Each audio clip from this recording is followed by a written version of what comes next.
রবিবার থেকে হামের টিকা দেওয়ার ঘোষণা এলেও রাজশাহীতে মাঠ পর্যায়ে নেই কোনো প্রস্তুতি। কর্মকর্তারা বলছেন এখনো কোনো চিঠি দেয়নি সরকার, তাই প্রস্তুতিও শুরু হয়নি। এদিকে হামের নতুন ধরন নিয়ে গবেষণার তাগিদ দিচ্ছেন জনস্বাস্থ্য বিশেষজ্ঞরা। মতিউর মুর্তজার তথ্য চিত্রে ডেস্ক রিপোর্ট। চাঁপাইনবাবগঞ্জ জেলার গোমস্তাপুর উপজেলার বাসিন্দা শহীদুল ইসলাম স্ত্রীর অসুস্থতায় রাজশাহী মেডিকেল কলেজ হাসপাতালে এসে হামের প্রকোপ দেখে উদ্বিগ্ন হয়ে পড়েছেন। তার 12 মাস বয়সী বাচ্চা আব্দুল্লাহর জন্য এখনো হামের টিকা না পেয়ে দুশ্চিন্তা বাড়ছে। 200-র বেশি সার্ভিস ও ফিচারে লেনদেনের সব বিকাশ অ্যাপে সম্ভব। শহীদুল ইসলাম জানান, বারবার উপজেলা স্বাস্থ্য অফিসে যোগাযোগ করলেও টিকার ব্যাপারে কিছুই জানানো হয়নি। আমার এলাকায় যায়নি আমার টিকা, ওরা বলছে যে আসবে, এখন পর্যন্ত আসেনি টিকা। চিন্তার ভিতরেই আছি আমরা। টিকা নেওয়ার পরও এবার 9 মাসের কম বয়সী শিশুরাও হামে আক্রান্ত হচ্ছে, এতে উদ্বিগ্ন অভিভাবকরা। হাসপাতাল থেকে আমরা বাড়ি যাচ্ছি, বাচ্চা কাচ্চা বাড়িতে আছে, অবশ্যই টেনশন কাজ করতেছে।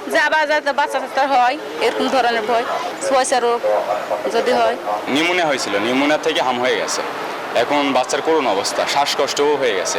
এদিকে স্বাস্থ্যমন্ত্রীর ঘোষণার পরও টিকাদান কার্যক্রমের প্রস্তুতি শুরু হয়নি মাঠ পর্যায়ে। সবাই আছেন সরকারি চিঠির অপেক্ষায়। খসড়া একটা তালিকা করা শুরু করেছি আমরা, কাজের প্রাথমিক পর্যায়ে আমরা কাজও শুরু করে দিয়েছি, মানে প্ল্যানিং এর। আশা করি যে আমরা যে নির্দেশনাটা পেলে আমরা পুরোপুরি আমরা প্রস্তুত হয়ে রবিবার থেকে আমরা টিকাদান কার্যক্রম শুরু করতে পারবো ইনশাআল্লাহ। এমন বাস্তবতায় হামের নতুন ধরন নিয়ে গবেষণা ও ব্যাপকভাবে টিকাদানের পরামর্শ বিশেষজ্ঞদের। এই ধরনের যখন আউটব্রেক হচ্ছে তখন ম্যাসিভ আকারে সেটা এখন টিকাদান কর্মসূচিতে যেতে হবে আর কি। এটা যেমন ওই যে ইপিআই আমরা যে বছরে যে প্রোগ্রামটা করি সেই প্রোগ্রামটার মতো এখানে চলে যেতে হবে এবং খুঁজে যেমন কেসগুলো সেগুলোকে এখন অ্যাড্রেস করতে হবে এবং হাসপাতালে যে তাকে আইসোলেট রাখতে হবে। আরেকটা জিনিস হচ্ছে, সেটা হচ্ছে যে আমাদের একটা জিনিস দেখতে হবে যে আদৌ আমাদের এই যে মিজিলস যে আউটব্রেকটা হঠাৎ করে এরকম হচ্ছে বাংলাদেশের মতো জায়গাতে, এটার ভাইরাসটার গতি প্রকৃতিও কিন্তু আমাদের দেখতে হবে, তার জন্য গবেষণা দরকার। হাসপাতালে বাড়ছে হামের উপসর্গ নিয়ে ভর্তি হওয়া শিশু রোগীর সংখ্যা।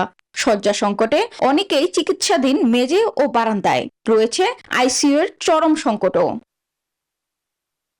Desk report, news 24।